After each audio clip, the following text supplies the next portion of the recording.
Assalamualaikum guys. This is our third vlog. এখন দুপুর 1টা বাজে। আয়নার আম্মা এখনো রান্না হয় নাই। মহিলা মানুষ এই দেখেন এখনো রান্না করতেছে। কি রান্না করা লাগবে না? রান্না করতে সময় লাগে না? দুপুর 1টা বাজে। কি হইছে? একটা না 1:30 বাজে। 1:30 বাজে। খিদা লাগে না মানুষের? লাগতেই পারে। হ্যাঁ?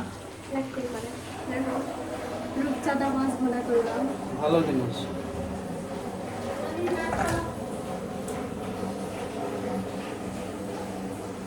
আর কিছুই মনে হচ্ছে না। 1:30 বাজে গেছে এখনো ভাত খাইনি। খাইতে কে বারণ করছে? তরকারি হয়নি, কি দিয়ে ভাত খাবে? মাছ তো মাত্র হলো, আর তরকারি হয়নি? আর কিসের তরকারি? আরো অনেকগুলা তরকারি রান্না করা হয়েছে। কিসের? আলু ভর্তা, ডাল, ওটা তরকারি? শাক ভাজি, আলু করলা ভর্তা, ডাল, ভাজি। তরকারি? কেন? খাইলেই খাওয়া হবে। খাইলেই খাওয়া হবে। খালি গুস্তা মাছে খাওয়া লাগে। পুরুষ নির্যাতন। মারছি তোমার। তোর ব্লগই করবো না। Tata, subscribe.